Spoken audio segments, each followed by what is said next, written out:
Hello friends, मैं आशुतोष। आज हम लोग पढ़ेंगे रिफ्लेक्शन ऑफ लाइट, प्रकाश का अपवर्तन, जो क्लास 10th का चैप्टर 2 है। इसको हम लोग पूरा हिंदी में पूरा सोल्यूशन पढ़ेंगे स्टेप बाय स्टेप। और वीडियो स्टार्ट होने से पहले मैं आपसे रिक्वेस्ट करना चाहता हूं कि जो लोग हमारे चैनल पर नए हैं या जो अभी हमारे चैनल को पहली बार देख रहे हैं, तो उनसे रिक्वेस्ट है कि वो हमारे चैनल को सब्सक्राइब करें और बेल आइकन को दबाएं, जिससे आपको कोई भी नोटिफिकेशन मिले। फर्स्ट पहला हम वीडियो डालें, पहला नोटिफिकेशन आपको मिले और आप आराम से उस वीडियो को आसानी से देख सकें और कुछ नई नई चीज़ों को सीख पाएं प्रतिदिन। चलिए तो आज का वीडियो स्टार्ट करते हैं। इसमें हम लोग को पढ़ना है सबसे पहले प्रकाश के अपवर्तन के बारे में। इसकी परिभाषा हम लोग पढ़ते हैं पहले क्या है। तो प्रकाश के एक माध्यम से दूसरे माध्यम में प्रवेश करने पर उनके दिशा में होने वाले परिवर्तन को ही प्रकाश का अपवर्तन कहते हैं। यानी कि जब प्रकाश की किरण एक माध्यम से दूसरे माध्यम में प्रवेश करती है तो उसकी दिशा चेंज हो जाती है, बदल जाती है, उसमें परिवर्तन हो जाती है। तो इसी को हम लोग प्रकाश का अपवर्तन कहते हैं। जैसे नीचे फिगर में आपका दिया हुआ है, जैसे में ऊपर वाला जो माध्यम है हवा है, ठीक है, और हवा वाला माध्यम से जैसे ही प्रकाश देखिए नीचे की ओर जल के माध्यम में अंदर जा रहा है, तो अभिलंब से जैसे ही 90 डिग्री का एंगल बनाते हुए घुस रहा है, तो इसके बाद यह अपनी सीधी रेखा से अभिलंब की ओर झुक जा रहा है। यानी कि इसको आना चाहिए इधर की तरफ, लेकिन ये जा रहा है हल्का सा झुक जा रहा है। यानी किसी दिशा क्या हो गई, बदल गई। यानी कि एक माध्यम से हवा से जैसे ही जल में प्रवेश किया, इसकी दिशा बदल गई। उसी तरह सीधा इसका विपरीत है, जल से अधिक कोई प्रकाश की किरण हवा में जाती है तो भी इसकी दिशा बदल जाती है, क्योंकि जो प्रकाश की किरण यहाँ से जा रही है इसको यहाँ से ऐसे निकलना चाहिए था, लेकिन यह इधर की ओर मुड़ गई। इसका मतलब यह होता है कि इसमें प्रकाश का अपवर्तन हो रहा है। ठीक है, आगे देखिए नोट। प्रकाश के अपवर्तन में आपतन कोण, अपवर्तन कोण या तो बड़ा या छोटा होता है। प्रकाश के अपवर्तन में आपतन कोण यानी कि साइन आई और साइन आर जो होते हैं, कभी बड़े होते हैं कभी छोटे होते हैं। ठीक है, उसके बाद दिया प्रकाश के अपवर्तन के कारण क्या क्या होते हैं।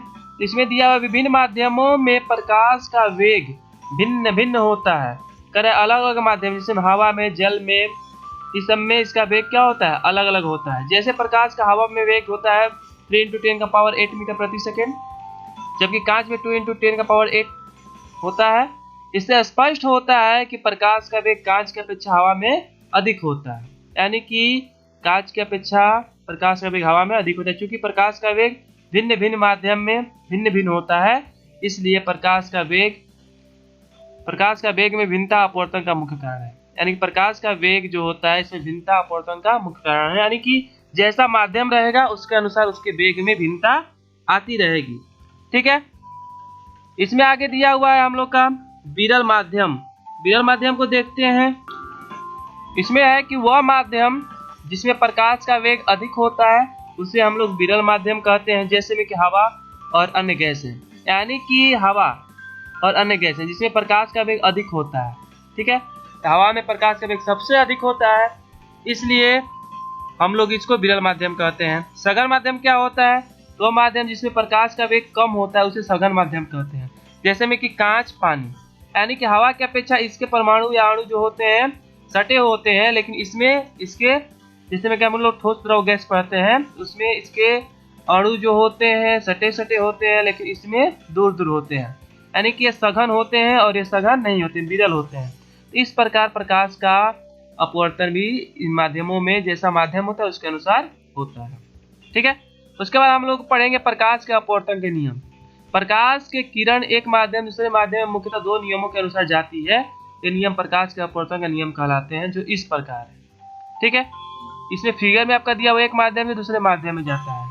ठीक है, इसमें दिया हुआ देखिए एओ जो है, एओ देखिए एओ जो है ये आपका आपतित किरण आ रही है। ठीक है, और अपवर्तित किरण दिया हुआ है ओबी, अपवर्तित किरण दिया हुआ है ओबी। यहाँ से जैसे ही अभिलंब से अंदर कांच की तरफ दूसरे माध्यम में गया तो इसको हम लोग अपवर्तित किरण कहते हैं, ओबी को, ओ और बी को। ठीक है, कोण एओएन ये आपका आपतन कोण होगा, क्योंकि अभिलंब और आपतित अपवर्तित किरण के बीच बन रहा है। उसी तरह अपवर्तन कोण जो होगा अपवर्तित किरण और अभिलंब के बीच बनेगा तो उसे हम लोग अपवर्तन कोण कहते हैं, जिसको हम लोग R से सूचित करते हैं। बिंदु O जो है आपतन बिंदु है, यहाँ पे जो बिंदु आपको दिखाई दे रहा है बिंदु जो है आपतन बिंदु है। इसके बाद हम लोग इसका नियम पढ़ते हैं। नियम में क्या क्या है। इसका पहला नियम है आपतित किरण अपवर्तित किरण तथा आपतन बिंदु पर डाला गया अभिलंब सभी एक ही तल में होते हैं। यानी कि आपतित किरण अपवर्तित किरण, आपतित किरण अपवर्तित किरण तथा आपतन बिंदु पर यानी कि O बिंदु पर डाला गया अभिलंब सभी एक ही समतल में होते हैं। यानी देख लिए ये जो होता है एक ही समतल में होता है। ठीक है। उसके बाद दूसरा नियम है अपवर्तन का दूसरा नियम आपतन कोण और अपवर्तन कोण के बीच संबंध बताता है। इस संबंध की खोज 1621 ईस्वी में स्नेल ने एक प्रयोग के फलस्वरूप किया था, या इसलिए इसे स्नेल का नियम भी कहते हैं। स्नेल के नियम के अनुसार क्या होता है, दूसरा नियम इसका, प्रकाश के किसी विशेष रंग के लिए आपतन कोण की ज्या साइन आई तथा अपवर्तन कोण की ज्या साइन आर का अनुपात इन दो माध्यमों के लिए एक नियतांक होता है। यानी कि साइन आई, इसको हम लोग साइन आई कहते हैं और इसको हम लोग साइन आर कहते हैं, इसको हम लोग ज्या कहते हैं। ठीक है।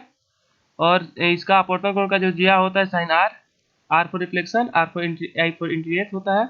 इसका मतलब आने वाली और रिफ्लेक्ट जाने वाली। ठीक है। इस तरह आप लोग म्यू बराबर होता है साइन आई बटा में साइन आर, जहाँ म्यू एक नियतांक है। ठीक है। उसके बाद हम लोग पढ़ेंगे पार्श्विक विस्थापन। कांच स्लैब से निकलने वाली निर्गत किरण आपतित किरण के मूल पथ के बीच लंबिक दूरी को पार्श्विक विस्थापन कहते हैं। कांच स्लैब से निकलने वाली, अगर कोई कांच स्लैब से कोई प्रकाश किरण निकल रही है तो आपतित किरण के मूल पथ पर, यानी कि जो किरण जिस माध्यम से जिस पथ से आ रही है उसकी लंबिक दूरी को, जो लंबाई है उसकी दूरी की, उससे हम लोग पार्श्विक विस्थापन कहते हैं। ठीक है। वे कारक जिन पर पार्श्विक विस्थापन निर्भर करते हैं, कौन कौन से कारक हैं जिन पर पार्श्विक विस्थापन निर्भर करते हैं। पहला होता है पार्श्विक विस्थापन कांच स्लैब की मोटाई का सीधा समानुपाती होता है। यानी कांच स्लैब जितना मोटा होगा उसका सीधा समानुपाती होता है पार्श्विक विस्थापन। सेकेंड है पार्श्विक विस्थापन आपतन कोण का सीधा समानुपाती होता है। यानी कि आपतन कोण जैसा होगा उसके अनुसार यह सीधा समानुपाती होता है। उसे पार्श्विक विस्थापन कांच स्लैब के अपवर्तनांक का सीधा समानुपाती होता है। यानी कि उसका अपवर्तनांक भी जैसा होगा उसके अनुसार इसका वह सीधा समानुपाती होता है। ठीक है। इसके बाद हम लोग आगे पढ़ते हैं प्रकाश के अपवर्तन का प्रभाव, effects of reflection of light. प्रकाश का अपवर्तन का एक प्रकाश का प्रकाशीय भ्रम है जो निम्न प्रकार है। प्रकाश का अपवर्तन जो है एक प्रकाश का प्रकाशीय भ्रम है। भ्रम का मतलब होता है कि जो होता नहीं है रियलिटी में लेकिन दिखता है। ठीक है। फर्स्ट है पानी में डूबी हुई पेंसिल या छड़ी का मुड़ा हुआ छोटा सा प्रतीक होना। जैसे में कि पानी में हम लोग कोई पेंसिल डालते हैं तो लगता है कि वो मुड़ा हुआ है, या छड़ी डालते हैं तो लगता है कि छोटा है। अक्षरों के ऊपर कांच का स्लैब रखकर देखने पर उसका उठा हुआ प्रतीत होना। अगर कोई अक्षर है, इस अक्षर पे हम लोग कोई कांच का स्लैब रखते हैं तो लगता है कि ये उठा हुआ है हल्का सा। मछुआरे को मछली भेजने में कठिनाई होना, यानी जो मछुआरा होता है अगर मछली को जहाँ पे मछली अगर वहाँ पे अपना जो उसको फंसाने वाला जो उसका होता है उसको डाले तो वहाँ से वो उस मछली को नहीं पकड़ पाता है। ठीक है। उसको प्रकाश के अपवर्तन के अनुसार थोड़ा सा दूर हटके लगाना पड़ता है, जिससे सही जगह पे उसका जो मछली पकड़ने वाला जो कटिया होता है फंस जाता है। ठीक है। इस तरह हमारा जो होता है यह प्रकाशीय भ्रम होता है। नेक्स्ट हम लोग पढ़ेंगे अपवर्तनांक। इन दो माध्यमों के लिए आपतन कोण की ज्या तथा अपवर्तन कोण की ज्या का अनुपात नियतांक होता है जो अपवर्तनांक कहलाते हैं। अपवर्तनांक को प्रायः म्यू अथवा न्यू से सूचित किया जाता है। अपवर्तनांक म्यू बराबर होता है साइन आई बटे में साइन आर। अपवर्तनांक दो समान राशियों का अनुपात है, इसलिए इसका कोई मात्रक नहीं होता, यह एक शुद्ध संख्या है। ठीक है। नेक्स्ट है इसमें नोट में दिया हुआ है किसी पदार्थ का अपवर्तनांक आपतन कोण के मान पर निर्भर नहीं करता है बल्कि पदार्थ की प्रकृति और प्रकाश के रंग पर निर्भर करता है। इसको आपको याद रखना पड़ेगा कि किसी पदार्थ का अपवर्तनांक आपतन कोण के मान पर निर्भर नहीं करता बल्कि पदार्थ की प्रकृति और प्रकाश के रंग पर निर्भर करता है।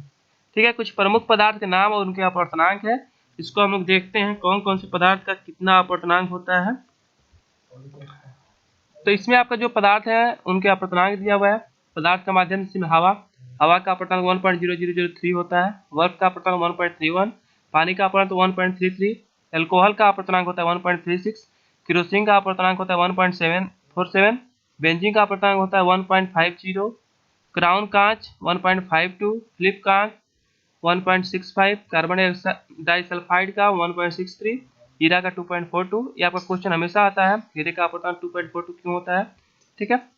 संगलिक क्वार्टज 2.46, टारपीन का तेल 2.47, कनाडा बाल्सम 2.53, खनिज नमक 2.54 और भी कुछ होते हैं जिनका नीचे है। रूबी मणि 2.71, नीलम 2.77। तो इस तरह हमारा आज का सेशन कंप्लीट होता है। हम अगले वीडियो में आगे पढ़ेंगे इस चैप्टर के बारे में, पार्ट 2 में। ठीक है, तब तक आप लोग हमारे चैनल को लाइक करें, सब्सक्राइब करें और शेयर करें, और हम अगले वीडियो में जल्दी मिलते हैं आपको। और जब तक जितना पढ़ाई हुआ है उतना आप लोग क्लियर करते रहें, रिवीजन करते रहें और उसका अपने से टेस्ट देते रहें। इस तरह आप लोग का कन्फ्यूजन दूर होगा। और कोई भी कन्फ्यूजन होगा अगर पढ़ते समय, समझते समय, तो आप मैसेज कॉल के माध्यम से हमसे पूछ सकते हैं। ठीक है, घर में रहें, अभी सुरक्षित रहें जब तक लॉकडाउन है। थैंक्स, फिर मिलते हैं अगले वीडियो में। तब तक के लिए टेक केयर, थैंक यू।